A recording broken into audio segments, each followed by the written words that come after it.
Hazreen Majlis, Assalamu alaikum wa rahmatullahi wa barakatuh. So we are gathered here once again. This is our sixth lecture, and we are gathered here due to the sacrifice of Hussein. Let's not forget that. And let's remind ourselves that it is through his ihsan that he has given us this platform, this opportunity to get together. And why do we keep reminding ourselves of this? Because these are very precious days. We are already more than halfway done. Before we know it, it's going to be done, right? And these are very sacred times. Why? Because no other community on the planet actually gets together every single year for so long to work on themselves, simply to become better human beings. And this is the grace of Hussein. This is the message of Zainab that we have to embody, right? Now, how again do we make it practical? Many of us are going to many majalis, or at least listening online, and we are learning, we're taking in a lot. And like I always remind myself, that unless we do something with all of that, we will get what we call spiritual indigestion. It is overwhelming. I don't know about you, but I don't know what to focus on. It's too much, right? And again, how we can make it practical is that at the end of the day or at the end of a lecture, just take a couple of minutes to jot down what made sense to you. You don't need to remember everything. You know, if we literally change our lives in one small way, we will have done justice to this Farsh of Hussein. Right? So it doesn't take a lot. Just and if you will, I've been asking this in many groups as well, that if you share your learnings with other people, you know, if you just send a brief message, and I've been getting some of them, so thank you very much. It's really very, very heartening to see that, you know, if people take away one thing and that's what made sense to them, it helps everyone, right? So please, you know, take a moment. It doesn't, I mean, obviously you need to do that for you know, all the lectures that you're listening to, but at least for our group, our purposes, if you could share just one thing, even if it's one thing in the whole 10 days, right, that made sense, it will help us all move forward, inshallah. So salawat.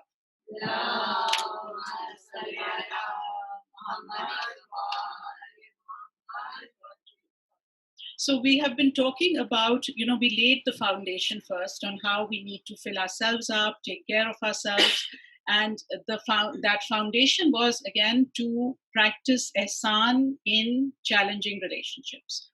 And we started talking about that and we rushed through it quite a bit. So let's do a little bit of a recap, right? Why? Because the Prophet ﷺ reminds us, before you do anything, pause, think about it. Consider if there is khair in it, then go ahead. And if there is no khair in it, don't go ahead. Don't do that action, right? So what this means is that we have to live mindfully. If we are on autopilot, right, most of us, we are on autopilot throughout the day, right? When we are on autopilot, we obviously cannot do that. We cannot pause. We cannot consider what the results of our actions is. We just keep moving forward. Before we know it, we've done something that we regret. Number one. Number two, we also miss opportunities. So we've been talking a lot about intention, right? How we can, and it's again not adding more things to our plate because our plate's already full. What we are talking about is when we change the intention to do anything, the quality of that action changes. Because again, in our faith, we are taught that the basis of every action is the intention with which we do it. Okay, so hopefully, you know, some of us are remembering that, are doing things at home, you know, the same thing, but just pausing, considering, you know, what is my intention? What do I, you know, how am I going to please God with it? And again, if my intention is even service to my family, if my intention is love for my children, if my intention is, you know, whatever that may be, it can, you know, that is how we move forward, right? So it's not about adding more to our plate. So yesterday we started talking about, you know, the practice of pausing, right? So we keep hearing about it in the Quran. Patience, that's the name of the game, right? And how do we practice patience? You know, again, if it's a concept, we can't really do anything about it. If we bring it into our lives in a practical way, then we can develop it, okay? So we talked about how, you know, the instinct, can everyone hear me? So, and if you can't, just raise your hand so that I'll fix my mic, okay? So what we were talking about is that most of us, we live on autopilot. So in our relationships, and especially the challenging relationships, we have fallen into a pattern. What that pattern means is you say something, I say something back, I do something, you do that. My son bangs the door on me, I get upset. My husband, makes a face, and I have a bad mood. I tell families that actually they don't even need to be in the same room anymore to keep this pattern going. It's so automatic that literally it's been going on for years. And the idea is that once we take charge of our own actions, when we recognize that we actually have choice in every moment, we have choice in every moment to turn that interaction around.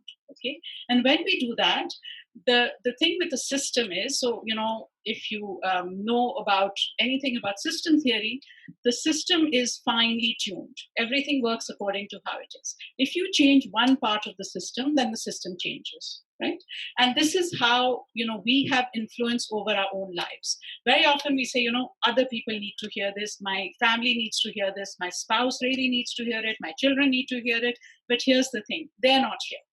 Okay, they're not here and we are here. And if we change the way we interact, then we can change the system.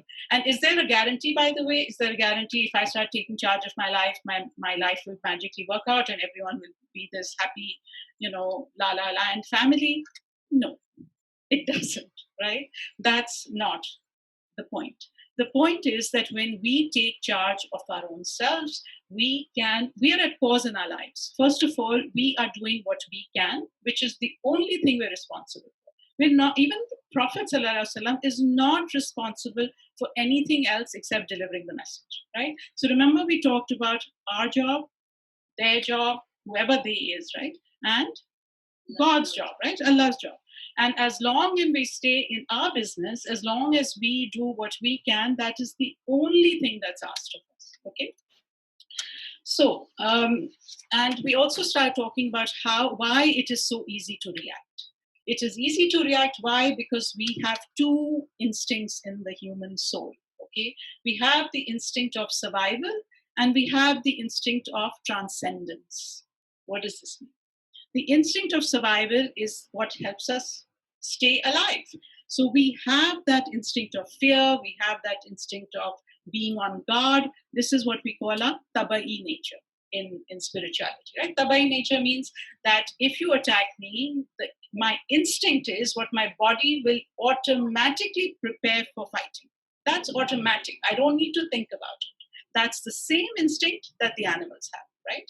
However, human beings are not slightly, but a lot more elevated, right? Human beings have the fitra of God in them. And the fitra of God is Rahmani. The fitra of God is Rahimi. The fitra of God means that we have the capability of not reacting. We have the capability of actually pausing, taking a breath, and considering what we want to do in response to what is happening around us. Can we have a salawat?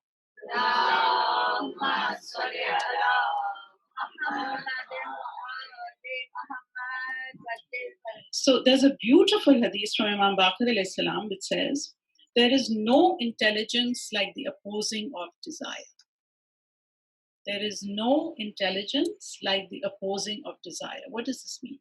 Desire means somebody says something to me, I really want to say that. Right? That's the desire. That's what my instinct is telling me at that point. So, if you think this is hard, it is. So, like, I often tell myself, I have like a family therapist living in my head, right? That's what I do all day long. Do you think I always say the right thing? No, because sometimes the voice is just too strong. And as the words are coming out of my mouth, I'm thinking, don't say it, don't say it, don't say it, right? And I know that if I say this, the result will not be good. And sometimes it still happens because the instinct takes over, right?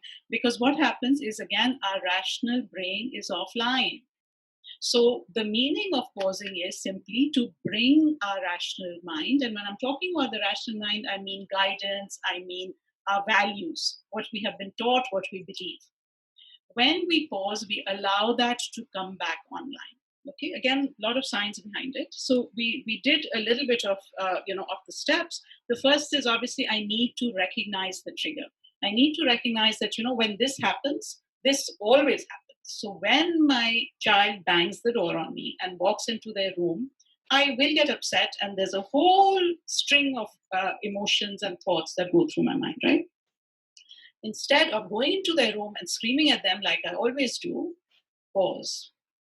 What research suggests is, how long do you think you need to pause for? At least 15 minutes. Okay. Sorry? 10 seconds, 15 minutes. The answer is, if you are slightly triggered, or if you are, not that completely gone, like you're not flooded, you're not emotionally hijacked, then 6 seconds is what it takes. Okay, that's how long you pause, you take a breath. However, if you are very triggered, this has been a cycle, and it's what we call, what we talked about yesterday, there's emotional flooding, there's emotional hijacking, then you need at least 20 minutes. You need 20 minutes. Why? Because that's how long your body and your physiology takes to calm down. Okay, that's what happens within the body. So now, when I'm taking a timeout, say it's a really bad situation and I need a timeout. So, we always give kids timeout. Probably not that helpful. It's a really helpful thing for parents to take time out. Very helpful. Okay. So I take the time out, I get in touch with, and now what's not helpful in the time out is keep rehearsing how your child is a mess. Okay. That's not helpful. What is helpful is to remind myself that I have a choice. What are my values? What do I believe? What is the guidance? What can I do about this situation from a place of ihsan? Okay. And then I think about my human tools, that Allah has given me what? Self-awareness. He has given me the power of choice. He has given me guidance. He has given me the ability to consult with other people. What does this mean? Very often, say if it's a very, very long-standing conflict, okay, what happens is I have a lot to say. There's a lot of grudges that I've been holding. What I often recommend to people is write it all down. What you want to say. And the problem with these days is that you can send texts and WhatsApp messages very quickly, right? And then you may delete or you may not delete, okay? Or they might already see it before you have a chance to delete. So you're doing it out of instinct, you're doing it out of anger, and then what happens? The result is not good, right? So write down, do not press send, please. Write it down what you want to say and get consultation.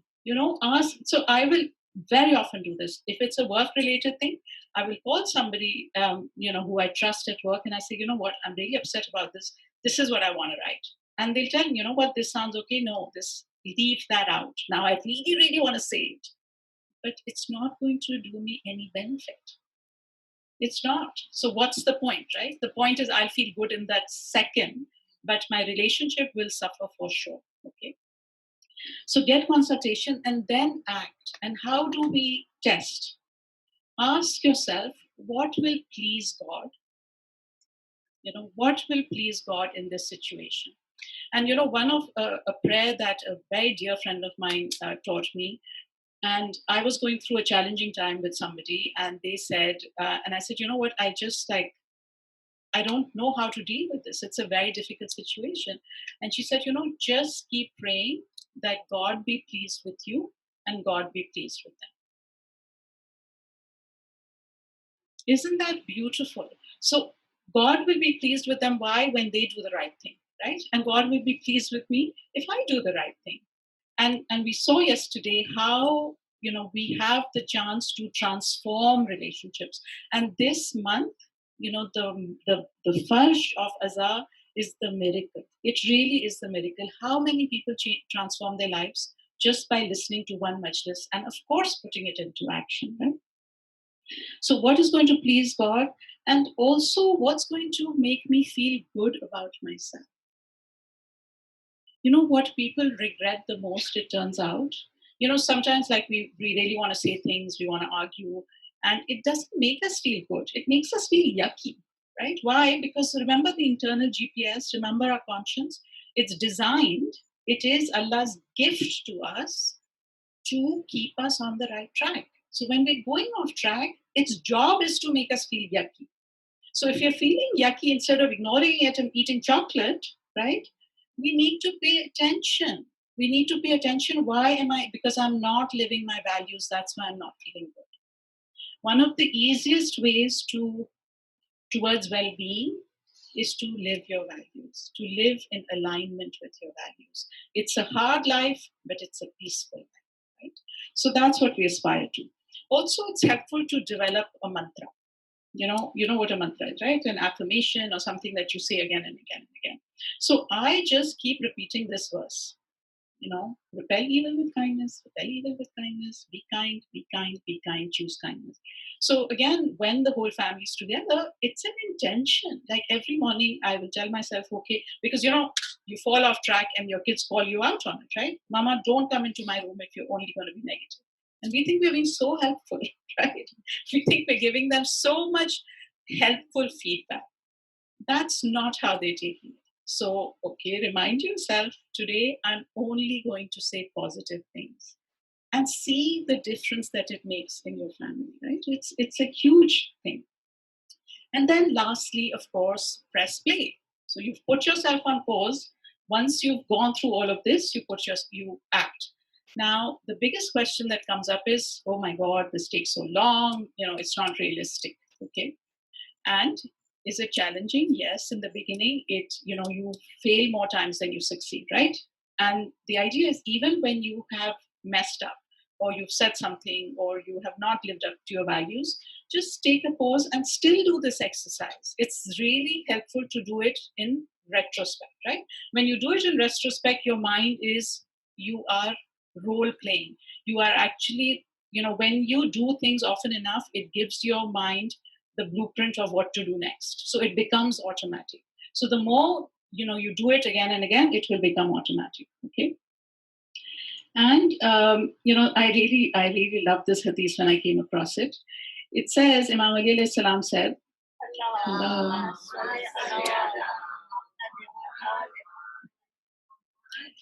Indeed, you're doing good to your enemies and the jealous ones who scheme against you is more irritating to them than you're taking an offensive stance against them. And it is also a motivation for their reform.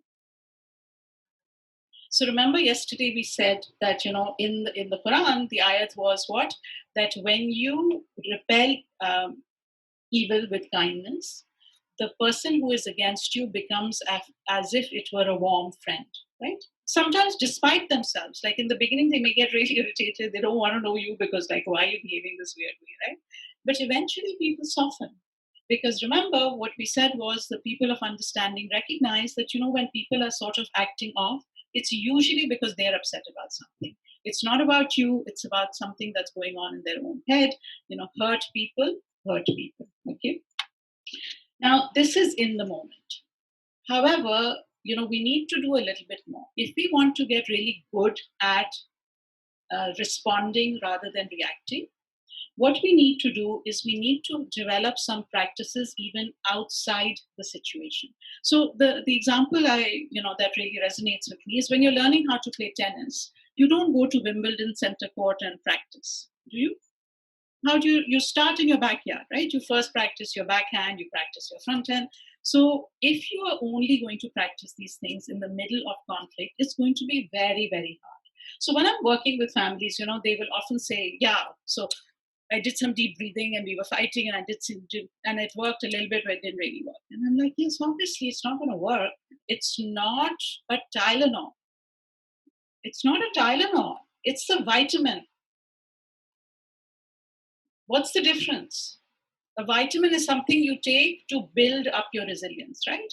To prevent you from getting that headache if you are low on magnesium or whatever, right?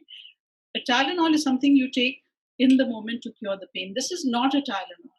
This is going to work if you do it consistently over time. Okay, so what are some of the recommended practices? Practice doing one thing at one time. It sounds crazy, right? In the daily life, in modern life, the way modern life is designed, that we are always what we call multitasking. True? Multitasking has been shown, first of all, to be the biggest myth. It causes a lot of stress. Human beings are not designed to multitask. What is Salah? Can you multitask during Salah? I actually know someone who used to watch golf. So we're not here to judge, okay? This is supposed to, it's supposed to be a humorous interlude, okay? The thing is, we do, right? Our mind may be on golf even if we're not watching it. Really, I know mine is, right? So let's look within, right? So let's practice doing one thing at one time. Again, when we are continuously multitasking, it keeps us in high alert. This is the state of being ready for the tiger attack. Since there are no tigers, when our spouse walks into the room, our brain behaves the same way. Really, it does. And how to calm down our nervous system is to do one thing at one time. So if you are cooking, cook. If you are washing dishes, because if you're washing dishes and your kids are there, you're watching them, some majlis or Quran is going on in the background. How many of us can relate to this scenario? Okay. So first of all, Quran. Are we supposed to multitask while listening to Quran? No. Are we supposed to multitask while listening to Azan? We're really not. I mean, we are told that when Azan is going on, please stop everything and listen. Like Allah has given us the tools, right? If we follow His path, all of this becomes natural. Like as Muslims, we should be really good at being mindful. Really good. That's what our faith is all about, keeping awake.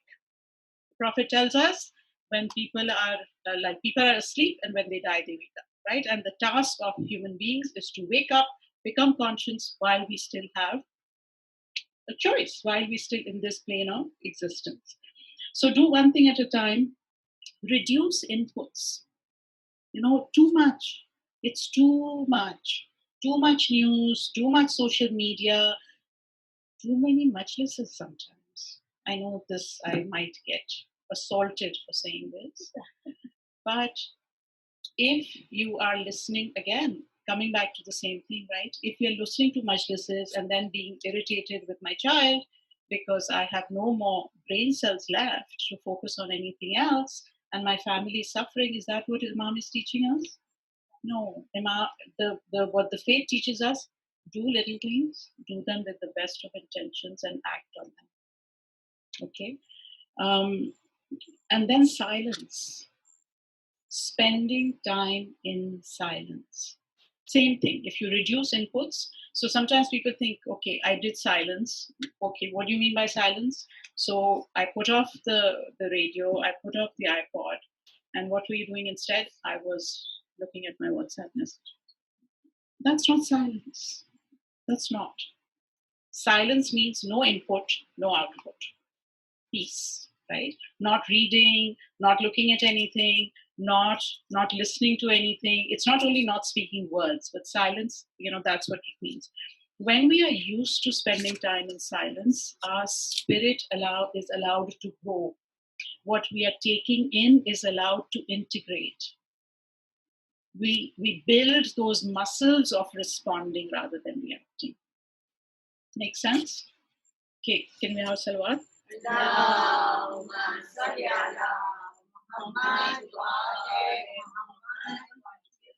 Okay, so we're going to change gears a little bit. And today, for the next 3 days, inshallah, we're only going to be focusing on one ayah. And the verse that we've selected, I like to think of it as containing the 3 keys to Ihsan, the 3 keys to living a life of Ihsan. So many of us are familiar with this verse. It comes from Surah Al Imran and it's verse 134. Bismillah ar-Rahman ar-Rahim. Allazina yunfiquna fis sarra'i wa zarra'i. So it's telling us the 4 qualities of the people. Allazina, they are the ones, yunfiquna, they spend fis sarra'i wa zarra'i, in ease as well as in hardship. So they give out, okay? Wal kazimin al ghaiz means, and they restrain their anger. One afina anin nas, and they are pardoning, forgiving, compassionate to their fellow human beings. And the verse ends, Wallahu yuhibbul muhsinin. So it is telling us the keys that if you want to be beloved by Allah, if you want to be amongst the Mohsineen, and remember we said the Mohsineen are a very select group of human beings. They are not only beloved of Allah, but Allah tells us in another verse of the Quran that His mercy is very close to the Mohsineen. In other words, we should also recognize if His mercy is close to us, we are not alone. This is hard, but He is with us. Okay. So, 4 qualities. They spend when they have plenty, right? Let's put it in easy words. They also spend when they are going through challenging times. Okay, number 2. 3, they restrain their anger. And 4, they pardon and they forgive. Okay, so now we could easily have done the whole 9 lectures on this. Okay, but we are going to try our best to do this in 3 parts. So today, inshallah, we will only be talking about spending. What does it mean? Why is it so difficult? What does the Quran tell us? And how we can make it easier. So there's a beautiful hadith again from the Prophet Sallallahu Alaihi Wasallam.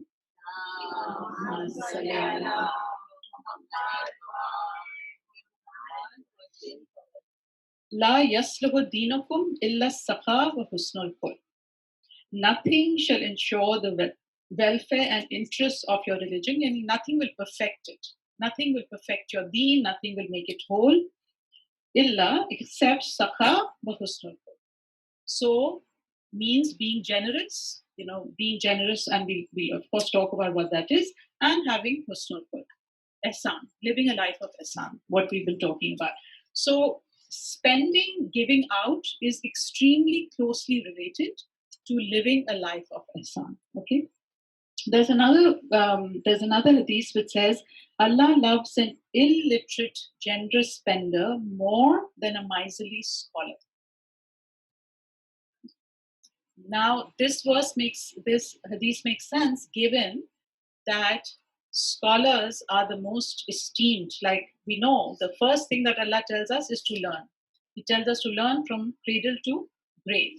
This is something, and what he's saying is that, if there was a choice, if you were a generous spender but you didn't have thing, because again, what is it? It is having that concern about other human beings. You can only practice saqa, you can only be generous if you are in touch with the connection between you and other human beings, right? So now let's go back to the Quran and let's talk a little bit about what is the psychology of not giving. Because the Prophet again teaches us that if you want to learn something, if you want to understand something really well, look at its opposite. Okay. So this story, and we are familiar with it, but these are really amazing verses. Really go back and in your family groups or whatever. These are very important verses to actually reflect on.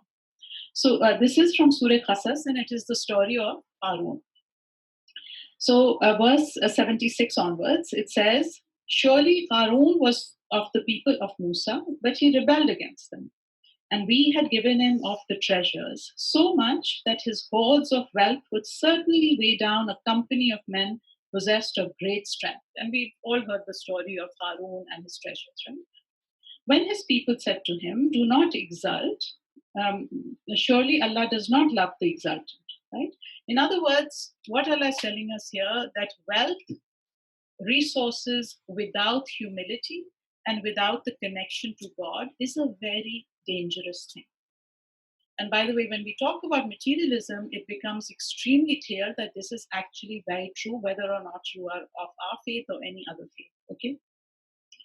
Then his people also tell him what?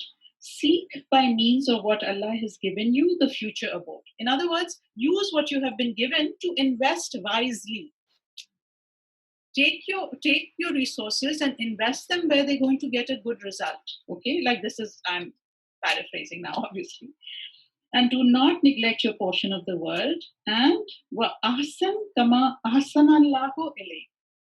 Beautiful. Do good to others as Allah has done good to you. In other words, keep the flow going. Whatever you have been blessed with, it doesn't only refer to money, right? Whatever you have been blessed with, pay it forward. Keep it going. It will not become less. right? Let's take a very, very small example. Recipes. Sometimes, I'm not talking about anybody here, I promise you know. I found actually a big difference between, where I used to live before and here. So, when I used to ask for recipes there, I was always told, you know what, we'll make it for you. Don't worry about it. If you want it, we'll send it to you. And it was very annoying to me because clearly I would never ask them, right? So I never did get some recipes. And then when I came here, I thought, okay, this is the way to do it. So when I would like something, I would say, you know what, if you make it ever, please send it to me. But no one ever did. Well, somebody did. But they would say, no, no, you can have the recipe, right? So the thing is, when we share it, it lives forever. When we pay it forward, and we've all heard the beautiful story of the lamb on the day after Eid, right? You've heard that story that the Prophet ﷺ asked Salma that what is left, what is left of the Qurbani, and Salma replies to him that all of it is gone, just the shoulder is left, and I kept the shoulder. Why? Because the Prophet ﷺ used to love the shoulder, and he said all of it is saved except the shoulder. Whatever you gave away, all of that is saved. Who is it saved with? Allah. With Allah, right? So it is making a really good, smart investment when you pay things forward. So, and also, when we are doing, the more we have, the more we give, we are including other people in our success. When we give out, it keeps the flow going, right? Means that we are allowing, when we hoard, we are like clogging up the channels. In one way, right? So if you have a pipe, and infaq is always likened to a pipe with two things, that what comes in must go out, right? So if you don't give out, you're like plugging the pipe in a sense, right? So you are blocking the flow of blessings. So keep giving out. And what his response was, he said, I have only been given this on account of the knowledge I have. In other words, I owe this. It is through my hard work. So in other words, why should I share it? No one helped me get it. Why should I share it, right? And so the Quran is asking, did he not know that Allah had destroyed before him of the generations who were mightier in strength than he and greater in assemblage? And the guilty shall not be asked about. In other words, don't you take a lesson from history? Do you think you're the most powerful person, that you're the only rich person, that no one else had wealth? What's happened to them? Take lesson. So he went about forth to his people in his finery, and those who desire of this world. Now see, this is the reaction, right? So we think that people are going to admire us when we have a lot, we live in this big house, we drive a fancy car, I am so cool. Okay? What is the response of the people? Envy. They don't like it. How are you helping them? Good luck to you. If you live in a big house, great for you. And what do they tell Allah? Oh, would we have been given the light of what Qarun is given? Most surely he is possessed of a mighty good fortune. So again, they're only looking at the apparent, right? They're only looking at what he has, not what it is doing to him. Okay. And then, however, there were some clever people. There were some people of understanding, ulul ilm, Allah calls them. And those who were given the knowledge, who were the ulul ilm, said, woe to you! Allah's reward is better for him who believes and does good, and none is made to receive this except the patient. Again, patience, right? Which means what? That you actually need to pause. You need to remind yourself, I have been given all of these blessings. The person who is working in my garden works harder than I do, right? Is it some cleverness of mine that I was born into a family that privileged education, that gave me all of these blessings that I have? No, it's all by the grace of Allah, right? So the people of ilm are reminding him that. And then, of course, we know what happened to Qarun. Verse 81 says, thus we made the earth to swallow him up and his abode. So he had no body of helpers to assist him against Allah, nor was he of those who could defend themselves. Again, his money, why do we hoard? One of the psychologies of withholding is fear. Think about it. If you have a big rainy, a big bank account of rainy day money, right? it comes from insecurity, right? It comes from the idea that this will protect me somehow. But the Quran tells us that nothing could protect him, right? When death came, it came to him and it did not come in a very good way. Now, see how quickly the people change. They're taking lessons from what's happening to him. And verse 82 says, and those who yearned for his place only the day before began to say, know that Allah amplifies and straightens the mean of subsistence for whom He pleases of His servants, and had Allah not been gracious to us, He would most surely have abased us. Surely know that the ungrateful are never successful. So at least people around him came to their senses, right? So they took lesson. So, and again, the last verse in the series, very, very beautiful. Again, it reminds us how gracious, what a mohsin that we are dealing with, right? He says, whoever brings good, he shall have khairun minha.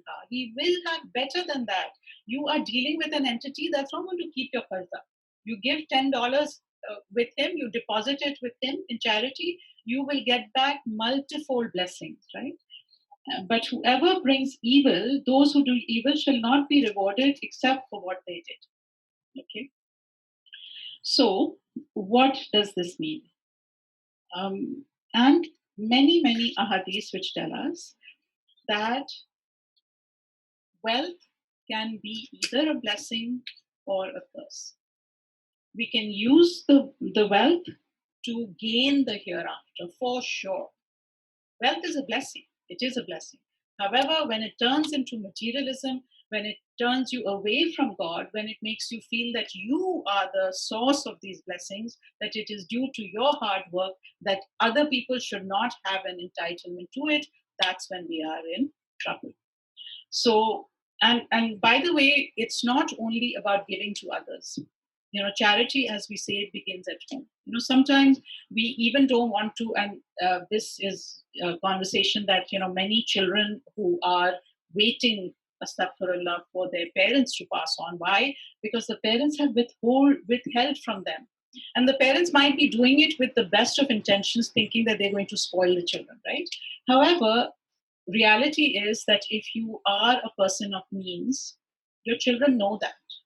Your children know that, and they know that, you know, you are just holding back. So where am I going with this, right? So Imam Jafar Sadiq alayhi salam says,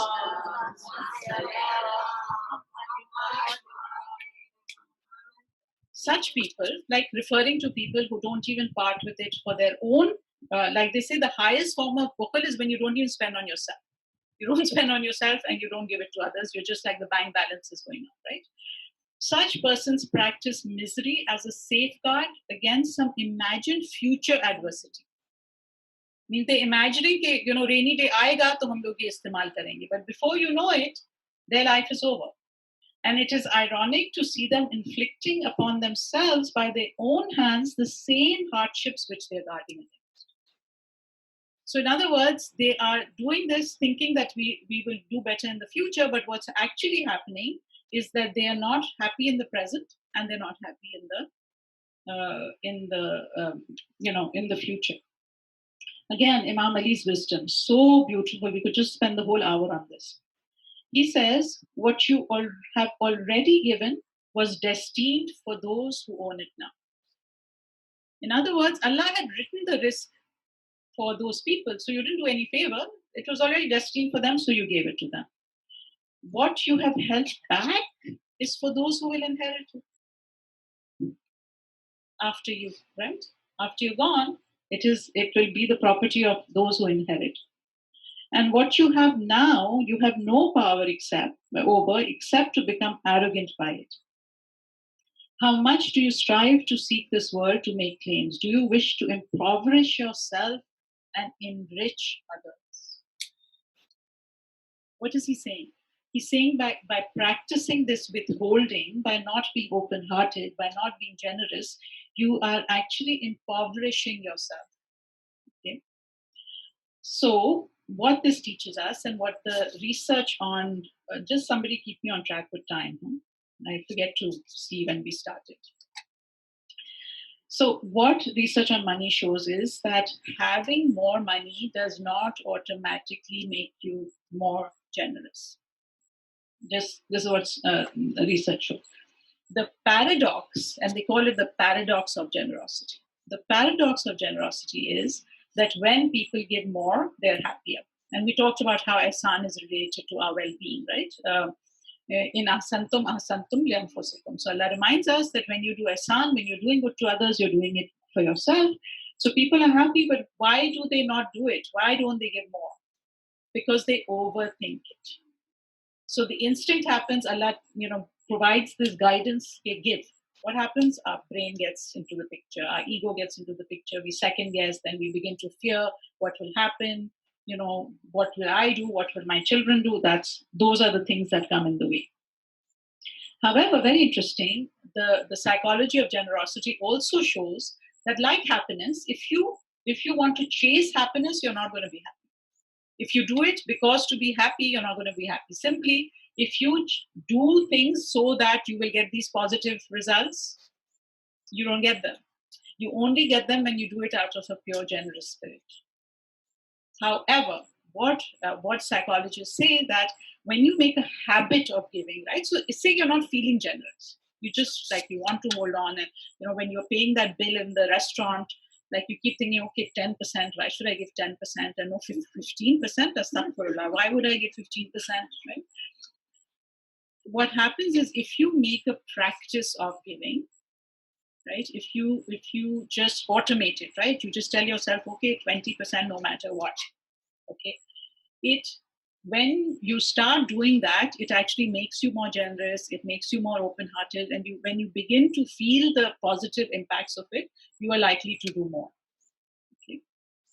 So what this tells us is that it's a good idea to make it automatic. It's a good idea to, even, and by the way, just a reminder, when we're talking about generosity, we are not talking about religious obligation.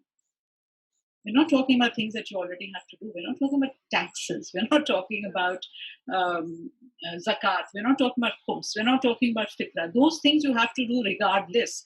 That giving, those Allah is making us used to giving. He's practicing, but generosity means that you give more than that, right? You give. Remember, we talked about adl and ihsan. Adl is that you have to do what's needed. That's your minimum standard. And ihsan is that you want to get bonus points with God. Think of it that way. Okay. So let's stop here. Just to end with materialism. What is materialism? Materialism means being overly attached to material things. Having your well-being tied to what you own. Okay. It's actually a huge risk factor because we keep coming back to this theme of increasing well-being, right? And we keep talking about how when we're doing good to others, it's actually benefiting us. Materialism is actually highly correlated with being dissatisfied with your life. Like if you are a person who the minute you get a paycheck, you want to go to the mall and buy things, right? They're dissatisfied with their lives, they have low self-esteem, less integrated into their community, find less meaning in life, less concern about the welfare of others, less satisfied with family lives, less fun and enjoyment in what they experience, and they're more likely to be depressed and envious. Children who are materialistic, and unfortunately, we are up against a lot. Why? Because there are multi-billion-dollar corporations targeting our children. They're actually targeting our children so that they spend money, so that their parents spend money on them, right? So we are up against a lot. If we just go with the flow, we are like in big trouble, right? So we need to, they don't do as well at school, they're at a greater risk for depression, anxiety, and unhappiness, and less likely to connect and help to others in their neighborhood and community. So on that happy note, let's stop here, and let's just the reflection for the day again is to just remind ourselves, in what ways am I holding back? In what ways can I be more generous, whether it's my words, with my actions, with my helping out somebody? How can I cultivate this generosity of spirit? So can we have